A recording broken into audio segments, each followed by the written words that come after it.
ராஜேஸ்வரி வணக்கம். தமிழகத்தில் போதைப் பொருள் புழக்கத்தை கட்டுப்படுத்த போலீசார் தீவிர நடவடிக்கை மேற்கொண்டு வருகிறார்கள். பல்வேறு இடங்களில் அதிரடியாக சோதனைகளை மேற்கொண்டு வரக்கூடிய நிகழ்வுகளும் நடந்து வருகின்றன. அதன் ஒரு பகுதியாக செங்கல்பட்டு மாவட்டம் காட்டாங்குளத்தூர் அருகே இருக்கக்கூடிய கொத்தேரி என்ற பகுதியில் செயல்பட்டு வரக்கூடிய SRM என்ற தனியார் கல்லூரியில் அதிகாலை முதலே போலீசார் அதிக அளவில் குவிக்கப்பட்டு அங்கு போதைப் பொருள் புழக்கம் இருப்பது தொடர்பாக வந்த தகவலை அடுத்து சோதனை மேற்கொண்டு வருகிறார்கள். குறிப்பாக கிட்டத்தட்ட 10,000க்கும் அதாவது அந்த கல்லூரியை பொறுத்தவரை லட்சக்கணக்கான மாணவர்கள் பயின்று வருகிறார்கள். உள்ளூர் மட்டுமில்லாமல் வெளியூர் மற்றும் வெளிநாட்டிலிருந்து வந்து பயிலக்கூடிய மாணவர்கள் எண்ணிக்கையும் அங்கு அதிகமாக உள்ளது. அதையொட்டி கஞ்சா புழக்கம் அங்கு அதிகமாக இருப்பதாக வந்த தகவலை அடுத்து இந்த சோதனையானது மேற்கொள்ளப்பட்டு வருகிறது. இந்த சோதனையில் 1000க்கும் மேற்பட்ட போலீசார் அதிகாலை 3 மணி அளவில் அங்கு குவிக்கப்பட்டு அதிரடியாக சோதனை மேற்கொண்டு வருகிறார்கள். கல்லூரி வளாகத்துக்கு வெளியே மற்றும் உள்ளே என 500 போலீசார் கல்லூரி வளாகத்துக்கு வெளியே செயல்படக்கூடிய மாணவர் தங்கும் விடுதிகள், அதே போன்று அபார்ட்மெண்ட், அடுக்குமாடி குடியிருப்பு உள்ளிட்ட பல்வேறு இடங்களில் சோதனை மேற்கொண்டு வருகிறார்கள்.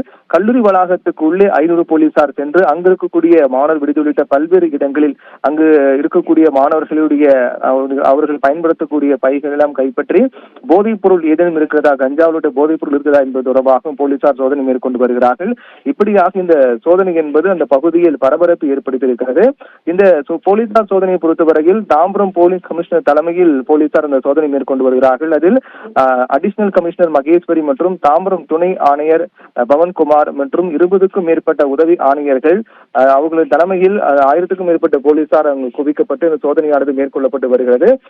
இந்த சோதனை தொடர்ச்சியாக நடைபெற்று வந்த சூழ்நிலையில் கிட்டத்தட்ட 40 மாணவர்கள் இதில் கைதாகி இருக்கிறார்கள். விதவிதமான போதைப் பொருள் வைத்திருந்த 40 மாணவர்களை போலீசார் கைது செய்து இது தொடர்பாக விசாரித்து வருகிறார்கள். மேலும் யாரெல்லாம் இங்கு எப்படி போதைப் பொருள் புழக்கம் என்பது இருக்கின்றது, யார் போதைப் பொருட்களை கொடுக்கிறார்கள், எந்தெந்த கடைகளில் இது போன்ற போதைப் பொருட்கள் விற்கப்படுகிறது உள்ளிட்ட பல்வேறு விதமான கேள்விகளை கேட்டு போலீசார் சோதனை மேற்கொண்டு வருகிறார்கள்.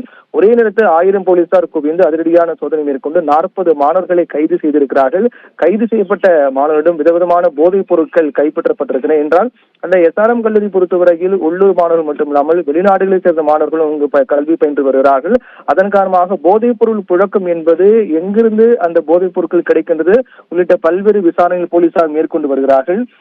இந்த காவல்துறை நடத்திய அதிரடி சோதனையில் பல்வேறு வகையான போதைப் பொருட்கள் கைப்பற்றப்பட்டன. கஞ்சா, போதை மாத்திரை, போதை ஊசி, போதை சாக்லேட்டுகள், இது போன்ற பல்வேறு வகையான விதவிதமான போதைப் பொருட்கள் கைப்பற்றப்பட்டிருக்கின்றது. இது தொடர்பாக ஒரு மாணவி உள்ளிட்ட 40 மாணவர்களை போலீசார் காவல் நிலையம் அழைத்து சென்று விசாரணை மேற்கொண்டிருக்கிறார்கள். யாரிடம் போதைப் பொருட்கள் வாங்குகிறார்கள், போதைப் பொருட்களை விற்பனை செய்யக்கூடிய நபர்கள் யார் யார், மாணவர்களுக்கு போதைப் பொருட்கள் எப்படி கிடைக்கிறது, போதைப் பொருட்கள் எந்த நேரத்தில் கைமாற்றப்படுகிறது என்ற பல்வேறு கோணத்தில் போலீசார் விசாரணை மேற்கொண்டிருக்கிறார்கள். போதைப் பொருட்களை பயன்படுத்தக்கூடிய நபர்கள் என்பதால் அவர்களுக்கு கவுன்சிலிங் கொடுக்கும் ஏற்பாடு செய்யப்பட்டிருப்பதாக காவல்துறை தரப்பில் தெரிவிக்கப்பட்டிருக்கிறது. கல்லூரி மாணவர்கள் நலன் கருதி அவர்கள் மீது எந்தவித வழக்கும் பதிவு செய்யப்படாது என காவல்துறை வட்டாரங்கள் தெரிவித்திருக்கிறார்கள். இது போன்ற ஆய்வுகள் தொடர்ந்து நடைபெறும் எனவும் காவல்துறை தரப்பில் தெரிவிக்கப்பட்டிருக்கிறது. முன்னதாக போலீசார் சோதனையில் ஈடுபட்டுக் கொண்டிருந்த போது 2 இடத்தில் இளைஞர்கள் சிகரெட் பிடித்துக் கொண்டிருந்த சம்பவமும் அங்கு நடந்தது. அதைத் தொடர்ந்து அந்த மாணவர்களையும் அழைத்து போலீசார் கண்டித்து அனுப்பி வைத்தார்கள். தொடர்பாக இந்த சோதனை என்பது இன்னும் தொடரும் என்றும் பல்வேறு கல்வி நிலையங்களில் தான் இது போன்ற போதை புழக்கம் மாணவர்கள் மத்தியில் அதிகரித்து வருவது என்பது எதிர்கால சமுதாயத்துக்கு மிகப்பெரிய ஒரு கேள்விக்குறியாகவும் அச்சுறுத்தலாக மாறியிருக்கிறது. இன்றைய இளைஞர்கள் நாளை எதிர்காலம் என்ற வகையில் இளைஞர்கள் மத்தியில் காணப்படக்கூடிய இந்த போதை புழக்கத்தை உடனடியாக கட்டுப்படுத்த வேண்டிய ஒரு நிலை ஏற்பட்டிருப்பது என்பதுதான் இதன் மூலமாக நமக்கு தெரிய வந்திருக்கிறது. ராஜேஸ்வரி.